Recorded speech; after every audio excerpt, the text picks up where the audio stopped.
Assalamualaikum warahmatullahi wabarakatuh. Bismillahirrahmanirrahim. Alhamdulillahi rabbil alamin. Wa bihi nasta'inu ala umuri dunya waddin. Wassalatu wassalamu ala ashrafil mursalin Sayyidina Muhammadin wa ala alihi wa ashabihi wa tabi'in wa tabi'it tabi'in wa man tabi'ahum bi ihsanin ila yaumiddin, amma ba'd. Saudaraku yang berbahagia, dalam kehidupan dunia ini Allah sudah menetapkan serba berpasang-pasangan. Ada siang, ada malam. Ada laki-laki, ada perempuan. Ada baik, ada buruk. Ada orang yang mendolimi, ada juga orang yang didolimi. Ketika pasangan-pasangan ini sudah tidak ada, maka habislah dunia. Ketika nggak ada malam siang terus, tanda kiamat sudah di depan mata. Begitu juga ketika sudah tidak ada orang baik, semuanya zalim, tanda kiamat sudah di dekat mata, di depan mata. Meskipun demikian, sudah tentu menjadi pihak yang dizalimi lebih baik dibanding yang mendolimi. Menjadi pihak yang didolimi lebih baik dibanding yang mendolimi. Jangan membayangkan ada orang yang sama sekali tidak pernah didolimi. Bahkan junjungan kita Rasulullah Muhammad SAW selama hidup beliau sering didolimi. Andaikan suatu saat kita didolimi, apakah itu dihina, dicaci maki, dipermalukan di depan orang lain, atau hak kita diambil dan lain sebagainya, bolehkah kita membalas kedoliman itu? Jawabannya ada di surah An-Nahl 126. Dan surah ini, ayat ini ada sebab diturunkannya, ada sababun nuzulnya. An Ubay bin Ka'b radhiyallahu anhu qala, lamma kana yaum Uhudin qutila minal ansari arba'atun wa sittuna rajulan wa minal muhajirin sittatun. Faqala ashabu Rasulillah sallallahu alaihi wasallam, la in kana lana yaumun mislu hada minal musyrikin la narbiyanna alaihim. Falamma kana yaumul fathi qala rajulun la yu'rafu la quraisha ba'dal yaum la quraisha ba'dal yaum. Fanada munadi Rasulullah sallallahu alaihi wasallam, aminal aswadu wal abyadu illa fulanan wa fulanan nasan sammahum. Fa anzalallahu tabaraka wa ta'ala, a'udzu billahi minasyaitonir rajim, wa in 'aqabtum fa'aqibu bimisli ma 'uqibtum bih wa la in sabartum lahuwa khairul lis-sabirin. Dari sahabat Ubay bin Ka'ab radhiyallahu anhu, beliau berkata, ketika waktu perang Uhud, ada di antara kami orang Ansor, ada sebanyak 64 dibunuh oleh kafir Quraisy. Orang Muhajirin ada 6 orang. Lantas sahabat-sahabat Rasul berkata, andaikan kita punya kesempatan seperti ini, kita punya kesempatan menaklukkan, mengalahkan orang-orang musyrik, pasti kita akan balas plus tambahannya, plus bunganya.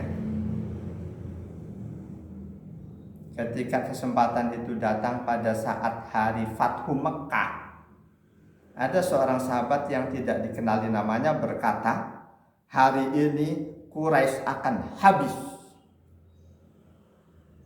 Hari ini Quraisy akan habis. Kita akan bantai mereka. Mendengar itu, ada utusan Rasul, seorang ajudan Rasul yang suka disuruh mengumumkan segala pengumuman, berkata, Aminal aswad wal abyadu, siapapun aman di Mekah ini, orang hitam, orang putih aman, kecuali si fulan, disebut satu persatu namanya. Pada saat itulah Allah turunkan ayat untuk membenarkan tindakan Rasul. Wa in aqabtum, jika kamu hendak membalas, fa'aqibu bimisli ma uqibtum bi, maka balaslah seperti siksaan kedoliman yang ditimpakan kepadamu. Pertanyaannya, bisa atau tidak kita membalas kejahatan orang dengan kejahatan yang sama persis? Kita membalas kedoliman seseorang atau kelompok dengan kedoliman yang sama persis. Contoh kecil, kita dicaci maki, lantas kita balas mencaci maki. Dia mencaci kita dengan 5 kata, kita menggunakan 10 kata, berarti kita dolim. Kita dolim. Atau contoh lain, kita ditabok, kita balas tabukan itu, ternyata tabukan kita lebih keras, berarti kita dolim. Jadi membalas kedoliman orang, hukum asalnya mubah, boleh, asal dibalas dengan balasan yang sama persis. Dan itu siapapun tidak akan bisa membalas kedoliman seseorang dengan kedoliman yang sama persis. Karena itu yang Allah perintahkan, wala in sabartum lahuwa khairul lissabirin. Dan andaikan kamu bersabar, nerima, tidak membalas, maka kesabaran itu lebih baik bagi orang-orang yang sabar. Jamaah dan Allah wa iyyakum ajma'in. Jadi yang Allah perintahkan ketika kita menerima kedoliman, didolimi oleh seseorang atau kelompok, yang Allah perintahkan bersabar menerima perilaku itu, menerima perbuatan itu. Apa arti bersabar? Kita tidak membalas dengan apapun, termasuk dengan kata-kata. Andaikan musim hujan, kita sedang jalan menuju masjid, ada motor lewat nyiprat, kotoran baju kita kena, kok kita caci maki, berarti kita nggak sabar. Tapi kalau kita langsung sadar, innalillahi wa inna ilaihi raji'un, ini takdir Allah, tidak ada sedikit pun marah pada si anak muda itu, ini baru disebut sabar. Yang kedua, perintah Allah ketika kita menerima kedoliman, ini yang paling berat, membalas kedoliman itu dengan kebaikan. Membalas kejahatan orang, keburukan orang dengan kebaikan. Membalas caci maki dengan sanjungan, dengan pujian. Ini yang paling berat. Di surah Fussilat ayat 34. A'udzu billahi minasyaitonir rajim. Wala tastawil hasanatu walas sayyi'ah. Idfa' billati hiya ahsanu fa idzal ladzi bainaka wa bainahu 'adawatun ka'annahu waliyyun hamim. Wala tastawil hasanatu walas sayyi'ah. Kebaikan dan keburukan tidaklah sama. Idfa' billati hiya ahsan. Tolaklah, balaslah segala kejahatan, kedoliman seseorang dengan kebaikan. Fa idzal ladzi bainaka wa bainahu adawatun ka'annahu waliyyun hamim. Niscaya permusuhan, kebencian yang ada di antara kamu dan di antara dia akan berubah menjadi pertemanan, persaudaraan yang erat. Subhanallah, saudara yang berbahagia. Jadi ketika kita didolimi oleh Allah, didolimi oleh hamba Allah, oleh siapapun dia, dan apapun wujud kedoliman itu, kita boleh membalas dengan balasan yang sama. Tetapi ini tidak diperintahkan oleh Allah. Yang diperintahkan pertama, bersabar menerima kedoliman dari siapapun. Yang kedua, diperintahkan membalas kejahatan, kedoliman seseorang atau kelompok dengan perbuatan baik, dengan kebaikan-kebaikan. Jangankan dua perintah Allah ini kita laksanakan, satu saja perintah Allah kita laksanakan, perintah sabar, ini sudah kita mendapatkan hal yang sangat istimewa. Siapapun kita, ketika bersabar, ketika didolimi, bersabar manakala didolimi, dihina, dicaci maki oleh siapapun, kita akan mendapatkan balasan pahala yang tidak terbatas. Akan mendapatkan pahala yang tidak terbatas. Di surah Az-Zumar ayat 10. A'udzubillahi minasyaitonirrajim. Qul ya ibadilladzina amanu taqu rabbakum lilladzina ahsanu fi hadhihi dunya hasanah wa ardullahi wasi'ah innama yuwaffas sabiruna ajrahum bighairi hisab innama yuwaffas sabiruna ajrahum bighairi hisab. Sesungguhnya orang-orang yang sabar pahalanya akan disempurnakan bighairi hisabin, tanpa hitung-hitungan. Ini keistimewaan pertama bagi orang yang sabar. Sabar ketika didolimi oleh siapapun. Keistimewaan kedua, kita akan mendapatkan pahala secara gratis dari orang yang mendolimi kita. Atau kalau dia tidak punya pahala, dosa kita akan diambil, ditimpakan kepada dia.